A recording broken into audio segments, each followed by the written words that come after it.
Hey everyone, this is Turd Flinging Monkey. Welcome to part 3 of the Zen of ZFG. Today we're going to be talking about perspective. And what do I mean by perspective? Well, that'll become clear as we talk about it. But this subject has already been broached in the comments by several people.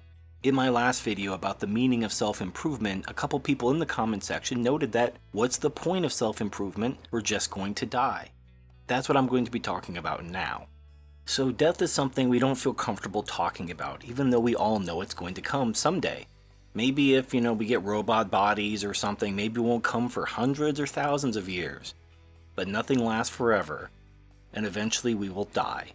Our consciousness will cease to be, and we will effectively not exist anymore. Now, if you're religious, you may believe in an afterlife, you may believe your consciousness lives on somehow in the next world, or God recreates your body and something, or maybe reincarnation is your thing. For the sake of this discussion, we're just going to assume that there is no afterlife, there is no reincarnation, there is no six-armed elephant that's going to judge you when you die. This is it. Your consciousness begins with the development of your advanced brain, and it disappears when that brain ceases to function.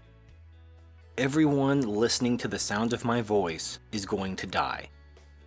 And at the end of the day, if we're all going to die, and everything we build, everything we create, everything we do and live our lives for, will eventually be destroyed, ruined, and forgotten, then what's the point? What is the point? And at this point, I'm going to introduce you to the philosophy of absurdism. Now, I didn't know what absurdism was, I've never heard of it before, but someone in my comments section said, hey, you might want to look this up, and I did, and holy shit, once again, much like Nietzsche, it just describes what I already believe. So isn't it wonderful I now have a name for it, and how appropriate is it that a philosophy called absurdism applies to someone who calls themselves Turd Flinging Monkey? But let me just read from the Wikipedia entry for absurdism. Quote, in philosophy, the absurd refers to the conflict between 1. The human tendency to seek inherent value and meaning in life, and 2. The human inability to find any. In this context, absurd does not mean logically impossible, but rather humanly impossible. The universe and the human mind do not each separately cause the absurd, but rather the absurd arises by the contradictory nature of the two existing simultaneously. Accordingly, absurdism is the philosophical school of thought, stating that the efforts of humanity to find inherent meaning will ultimately fail, and hence are absurd, because the sheer amount of information, as well as the vast realm of the unknown, will make total certainty impossible. As a philosophy, absurdism furthermore explores the fundamental nature of the absurd, and how individuals, once become conscious of the absurd, should respond to it. The absurdist philosopher Albert Camus stated that individuals should embrace the absurd condition of human existence, while also defiantly continuing to explore and search for meaning. So I'm just going to stop there. You can read the rest of the Wikipedia entry if you want. I'll post a link in the description. But this, in essence, is what I believe. And just like how the realization of the intrinsic meaninglessness of life can lead one either to depressed inaction or empowerment, so too does the realization that we will eventually die. The reason for the title of this video, the reason why this is called perspective, is because when you gain a perspective over your death, over how whatever you build, whatever you dedicate your life to will eventually be forgotten, you can separate things very easily into 2 categories. Things that matter and things that really don't matter. And 99% of things in life fall into the latter category. Very few things in life truly matter. Now, the thing that taught me this lesson was going to war. I saw some shit. I saw people die.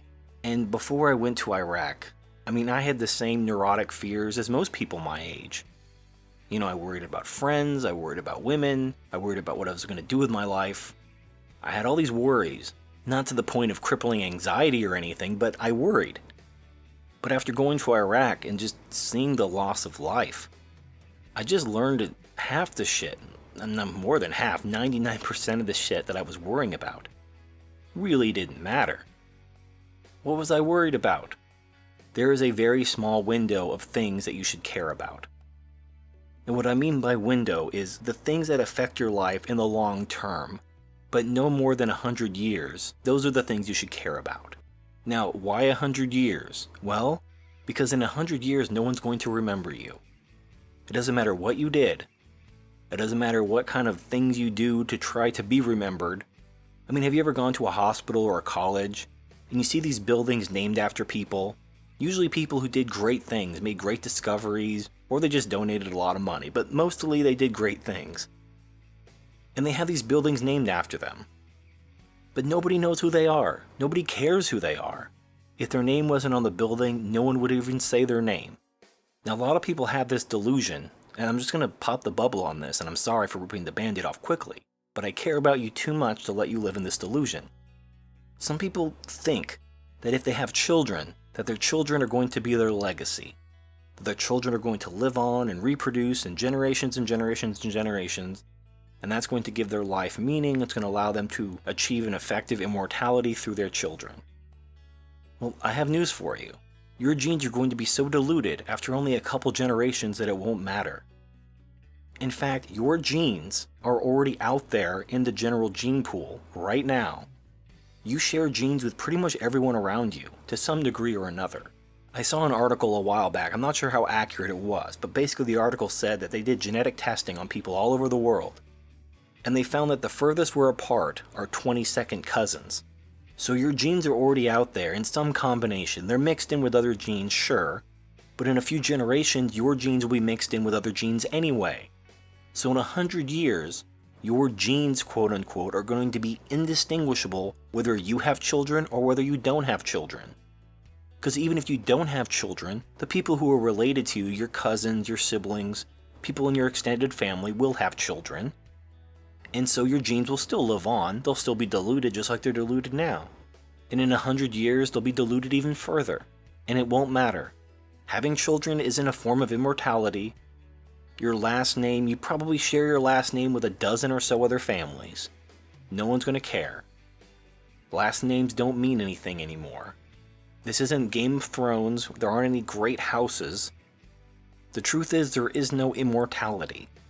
There's nothing you can build that's going to last forever, not even a family, not even a bloodline. Like, remember when you were in high school? Do you ever see that girl who did whatever she had to be popular?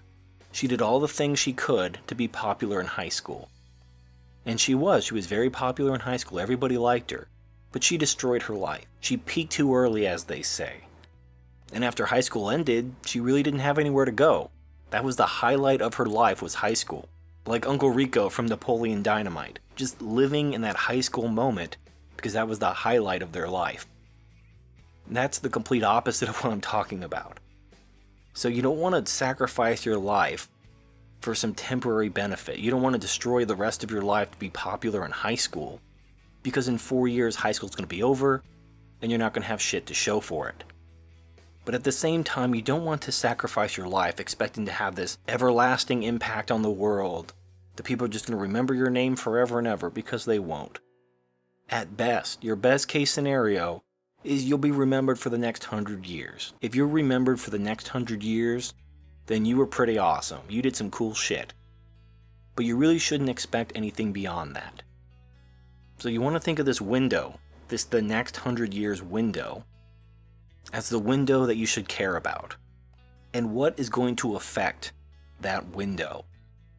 Whenever you have an issue that's causing you anxiety, and you need to ask yourself, should I care about this? Is this something that matters, or is this something that doesn't matter?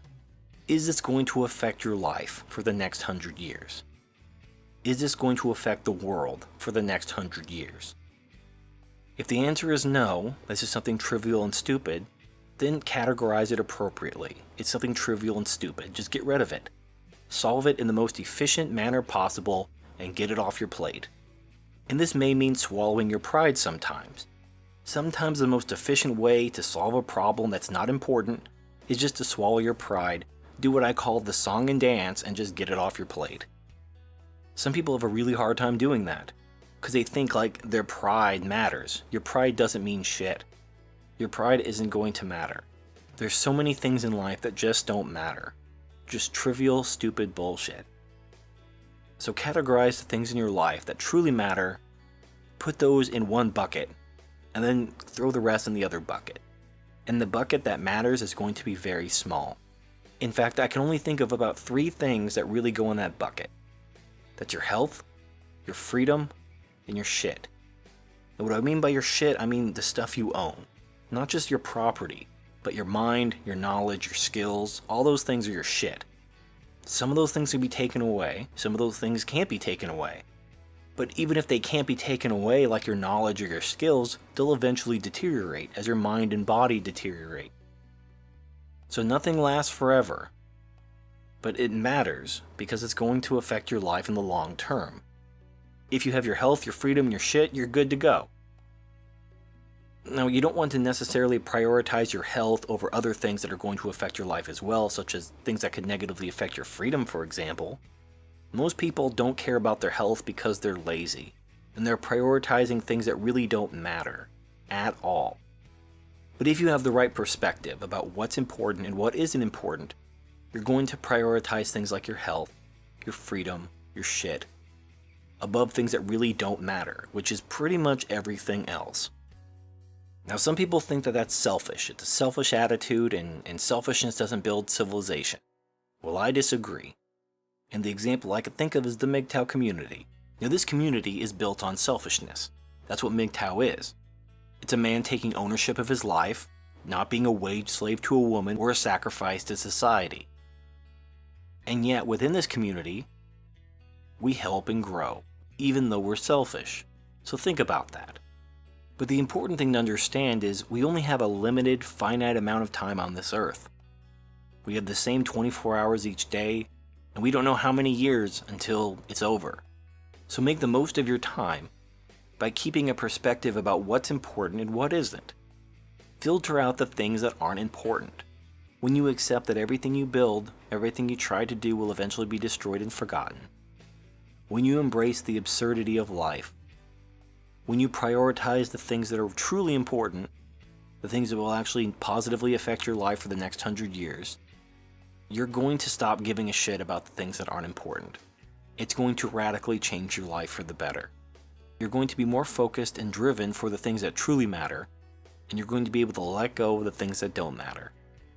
So this concludes part 3. If you have any questions, let me know in the comments section. I'll answer them in the follow-up video. Thank you for watching. This is Turd Flinging Monkey. I'll see you next time.